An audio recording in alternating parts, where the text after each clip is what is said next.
प्रणाम दोस्तों, स्वागत है आपके अपने चैनल अपनी सी दुनिया में। तो आज मेरे किचन में बनने वाला है कुछ खास ऐसा जिसे बच्चे बहुत पसंद करते हैं। अगर आपके बच्चे सब्जी नहीं खाते तो आप इस रेसिपी को ज़रूर बनाइएगा। आप इनको टी टाइम स्नैक्स में या फिर उनके टिफ़िन में भी दे सकते हैं। इसी के साथ अगर आपने मेरे चैनल को लाइक नहीं किया तो लाइक कर दीजिए और साथ ही सब्सक्राइब भी कर दीजिए और वीडियो के लास्ट तक बने रहिएगा। तो चलिए स्टार्ट करते हैं आज की रेसिपी को। तो सबसे पहले हम यहाँ प्याज लेंगे। इसको प्याज को हम चॉप कर लेते हैं। हम प्याज को छिलके सहित इसलिए काट रहे हैं, इससे आँखों में जो है मिर्च नहीं होती, कोई जलन नहीं लगती है। तब इसको हम इस तरह से लंबा लंबा पीसेस में काट लेते हैं। तो इसी तरह से अब हम गाजर भी लंबे लंबे पीसेस में काट लेते हैं। तो ये देखिए, मैंने सभी गाजर को लंबा लंबा पीसेस में काट लिया है। इसी तरह से हम शिमला मिर्च को भी लंबा लंबे पीसेस में काट लेते हैं। आप इसकी जगह कोई और भी सब्जी ले सकते हैं, पर शिमला मिर्च को ज़रूर डालिएगा, इससे स्वाद बहुत ही अच्छा आता है। तो ये देखिए, मैंने सभी सब्जी चॉप कर लिए, साथ ही टमाटर और हरी मिर्च भी काट लिया है। तो अब ले लेते हैं परात में 1 कप मैदा। तो ये मैंने 1 कप मैदा ले लिया है। अब इसी के साथ जाएगा आधा चम्मच नमक और 1 चम्मच रिफाइंड ऑयल। अब हम इसको अच्छी तरह से मिला करके पानी के साथ हम एक नरम सा आटा लगाएंगे। हमें बिल्कुल सॉफ्ट सा आटा लगाना है। तो हम इसको इस तरह से अच्छी तरह से गूंदेंगे।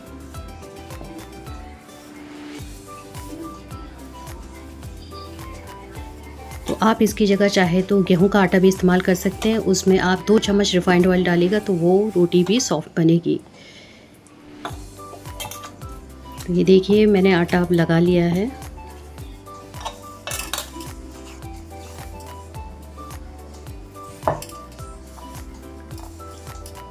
तो ये हमारा आटा सॉफ्ट हो गया है। अब बिना देरी किए हम जल्दी से लोई बना लेते हैं। तो ये मैंने मीडियम साइज़ की लोई ले ली है। अब इसको हम बेलेंगे।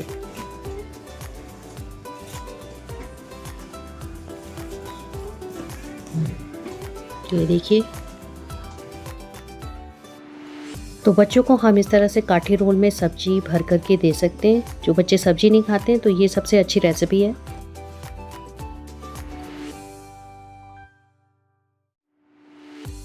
आप चाहे मैदे की जगह आप गेहूं का आटा भी इस्तेमाल कर सकते हैं, सबसे हेल्दी है, उसकी भी काठी रोल अच्छी बनेगी।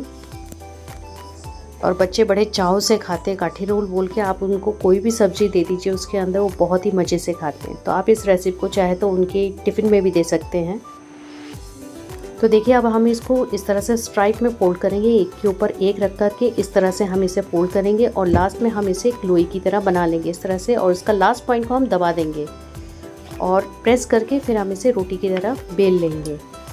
तो देखिए, इस तरह से मैंने इसको रोटी की तरह बेल लिया है। जैसे हम लच्छा पराठा बनाते हैं ठीक वैसे ही हम इस रोटी को बनाएंगे। तो ये देखिए, मैंने बना लिया है। अब इसी तरह से हम दूसरा भी तैयार कर लेते हैं।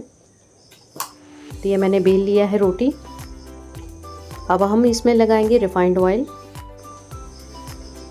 तो ये रिफाइंड ऑयल लगा लिया है हमने। अब हम इसको फिर से स्ट्राइप की तरह इस तरह से बना करके फिर एक गोल बना लेंगे हम, और इसके लास्ट पॉइंट को हम बीच में दबा देंगे और रोटी की तरह बेलेंगे। तो इस तरह से मैंने इसको रोटी बना लिया है।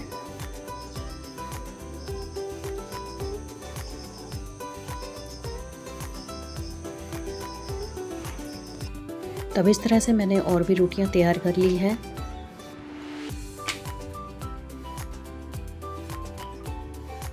तैयार कर लेते हैं। सबसे पहले कर लिया है गैस ऑन और रख दिया है एक बर्तन। इसमें डालेंगे हम सरसों का तेल। तो मैंने 2 चम्मच सरसों का तेल ले लिया है और जब तक सरसों का तेल गर्म होता है इसी के साथ हम पेस्ट तैयार कर लेते हैं। तो मैंने लिया है यहाँ कटोरी में 2 चम्मच दही। उसी के साथ मैंने अदरक लहसुन का आधा चम्मच पेस्ट ले लिया है। और अब हम लेंगे पिज़्ज़ा सॉस, जो कि वो भी आधा चम्मच लिया है। इसी के साथ सोया सॉस भी मैंने आधा चम्मच ले लिया है। अब हम डालेंगे सूखे मसाले, जिसमें मैंने आधा चम्मच नमक ले लिया है। अब इसमें जाएगा चुटकी भर हल्दी, चुटकी भर मिर्च क्योंकि बच्चे कम खाते हैं तो हम थोड़ा सा मिर्च डालेंगे और इसी के साथ हम आधा चम्मच धनिया डालेंगे। अब इसको हम अच्छी तरह से मिक्स कर लेते हैं। ये देखिए हमने चलाते हुए इसे पूरी तरह से मिक्स कर लिया सभी मसाले। अब ये जो पनीर हमने क्यूब्स में काटे हैं अब इसको मिक्स कर देंगे। तो इस तरह से जो ये मसाले हैं ये हमारे पनीर में अच्छी तरह से कोट हो जाएंगे। अब हमें ऊपर से कोई भी मसाला ऐड नहीं करना है। तो ये जो हमारी चॉप की हुई सब्जियां थी ये हम कढ़ाई में डाल देंगे क्योंकि तेल हमारा गर्म हो गया है। अब इसे चलाते हुए हम 1 मिनट पकाएंगे। हमें इतना पकाना है कि हमारे मुंह पे ये सब्जी है जो थोड़ी सी क्रंची आए। तो अब हम मिक्स कर लेते हैं पनीर। अब इसे भी चला करके हम सब्जी के साथ मिक्स कर लेते हैं। हमें ऊपर से कोई और नमक और मसाला ऐड नहीं करना है क्योंकि जो हमने पेस्ट रेडीमेड डाला है उसमें पहले से भी नमक होता है।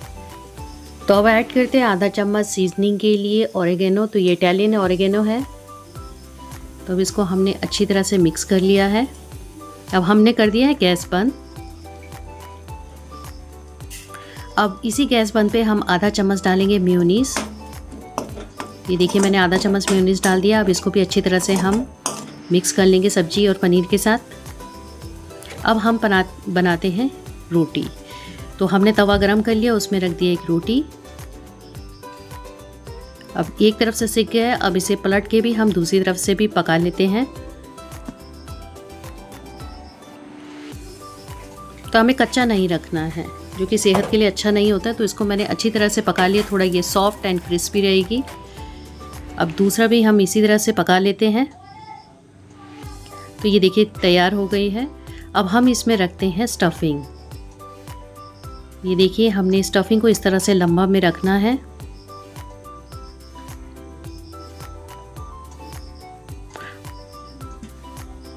ये देखिए अब हम इसको रोल कर लेंगे। ये देखिए हमने इसको इस तरह से रोल कर लिया। अब दूसरी रोटी भी हम इसी तरह से तैयार कर लेते हैं। तो हम बीच में फिर से रखेंगे स्टफिंग। हमें स्टफिंग इतनी रखनी है कि खाते वक्त वो मुंह में अच्छी तरह से आए और इतनी ज़्यादा भी नहीं रखनी है कि उसको खाते वक्त वो पूरा गिरता रहे। तो अब इस तरह से हम इसको रोल कर लेंगे। तो ये देखिए हमारे काठी रोल तैयार हैं। तो दोस्तों ये घर के बने हुए काठी रोल तैयार हो गए। आप चाहे तो इसको बच्चों को टी टाइम स्नैक्स में भी दे सकते हैं। तो दोस्तों आपको मेरी ये रेसिपी कैसे लगी कमेंट करके ज़रूर बताइएगा। मिलते हैं नेक्स्ट व्लॉग में किसी नई खास रेसिपी के साथ।